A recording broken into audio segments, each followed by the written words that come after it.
اس آیت میں اللہ تعالیٰ بتا رہے ہیں کہ ہم نے انسان اور جنات میں سے شیاطین بنائے ہیں جو انبیاء کے دشمن ہیں، وہ بعض کو وحی بھیجتے ہیں۔ یوحی، لفظ یوحی آ گیا نا، وحی۔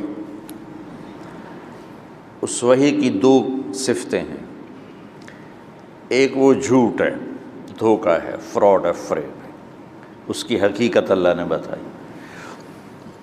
دوسرا، اس میں شیطان کا طریقہ کار بتایا کہ شیطان اپنی غلط بات کو بہت خوبصورت پیش کرتا ہے، زخرف القول، اپنی بات کو بڑے سلیقے سے خوبصورت بنا کے۔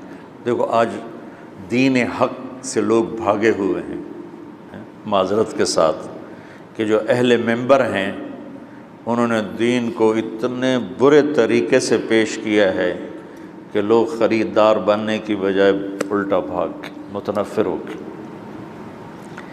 کہ کوئی کارواں سے ٹوٹا، کوئی بدگماں حرم سے، کہ امیر کارواں میں نہیں خوب دل نوازی۔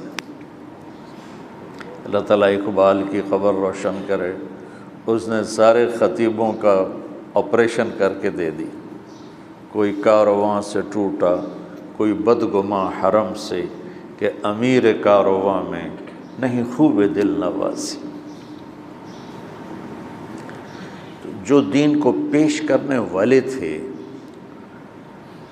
انہوں نے اس کو سجا کے پیش کرنے کی بجائے شدت کے ساتھ پیش کیا۔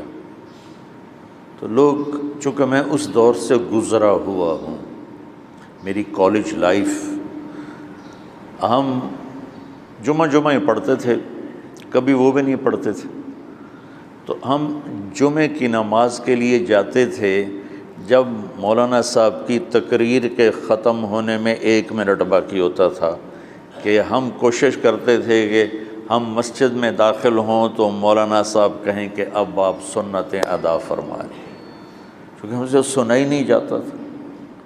ڈانٹ ڈپٹ، دوزخ، اور سوائے ڈرانے دھمکانے کے اور اس کے علاوہ بات میں شدت اور سختی اور مجمع کی توہین، یہ عام رخ ہے۔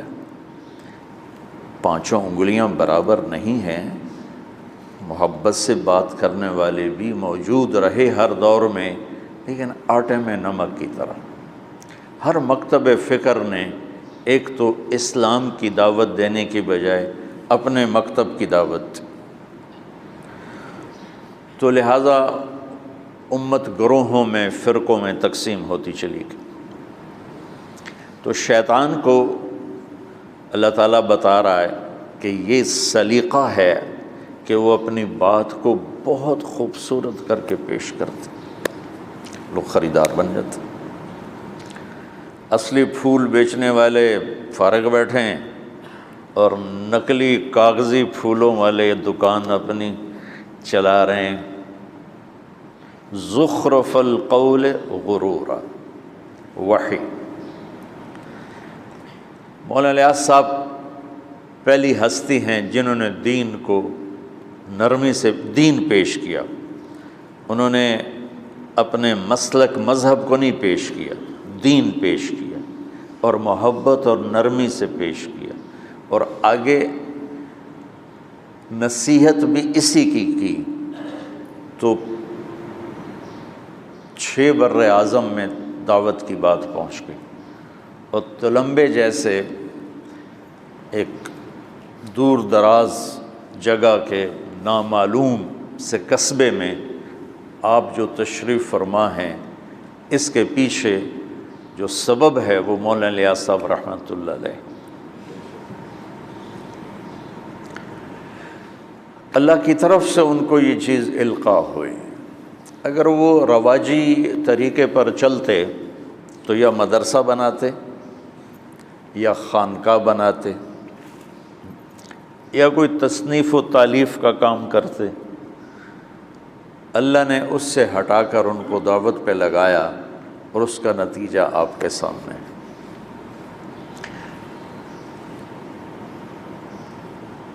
تو حق کیسے پھیلتا ہے؟ اس کی ابتدا بھی وحی سے ہے۔ انا اوحینا الیک کما اوحینا الی نوح والنبیین من بعدہ، میرے محبوب جیسے ہم نے نوح پر وحی کو اتارا ایسے ہی آپ پر بھی وحی کو اتارا۔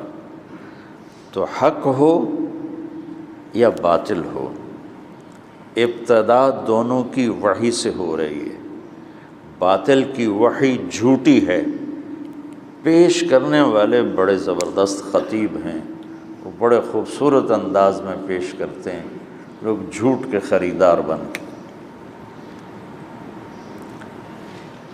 تو حق کی وحی کی کیفیت کیا ہے، باطل کی وحی کیا ہے؟ غرورا، اور حق کی وحی کیا ہے؟ وَبِالْحَقِّ أَنزَلْنَاهُ وَبِالْحَقِّ نَزَلَ وَهُوَ الْحَقُّ مِنْ رَبِّهِمْ ذَلِكُمُ اللَّهُ رَبُّكُمُ الْحَقُّ فَمَاذَا بَعْدَ الْحَقِّ إِلَّا الضَّلَالُ فَأَنَّىٰ تُصْرَفُونَ۔ حق حق حق کو اللہ نے ایسے دھماکے کے ساتھ پھاڑا ہے اور پیش کیا ہے کہ دماغ کی ساری چولیں ہلا دی ہیں۔ حق حق حق بالحق انزلناہ، ہم تیرے رب کی وحی حق کے ساتھ اتری، بالحق نزل، اور اس میں کوئی چیز داخل نہیں ہوئی، اسی حق کے ساتھ اتر گئی۔ وَهُوَ الْحَقُّ مِنْ رَبِّهِمْ، جس پہ اتری، یہ ہوا ضمیر کا مرجع اللہ کے نبی ہیں، ہوا ضمیر کا مرجع اللہ کے نبی ہیں، جس پر اتری وہ بھی حق ہیں۔ اتارنے والا جو ہے وہ ذالکم اللہ ربکم الحق، وہ بھی حق ہے۔ فماذا بعد الحق الا الضلال، اتنے واضح حق کو چھوڑنے کے بعد پھر گمراہی کے سوا کیا بچے گا؟ میری بات سمجھ میں آ رہی؟ آپ چلے پہ جا رہے ہیں، میں چاہتا ہوں آپ بصیرت کے ساتھ جائیں۔ ناگواری فطری چیز ہے، جی چاہے گا گھر جاؤں، اس پر کوئی پابندی نہیں، اسی پر تو اجر ہے، لیکن آپ بوجھل دماغ سے جائیں اور پریشر میں جائیں، یہ مجھے پسند نہیں۔ میں چاہتا ہوں آپ شرح صدر کے ساتھ جائیں۔ اس لیے مولانا الیاس صاحب فرمایا کرتے تھے رحمۃ اللہ علیہ کہ میری وجہ سے تبلیغ کا کام نہ کرو، ورنہ جب میں مر جاؤں گا تو چھوڑ دو گی۔ تم قرآن کی نصوص اور احادیث میں خود غور کر کے ذمہ داری سمجھو اور کرو۔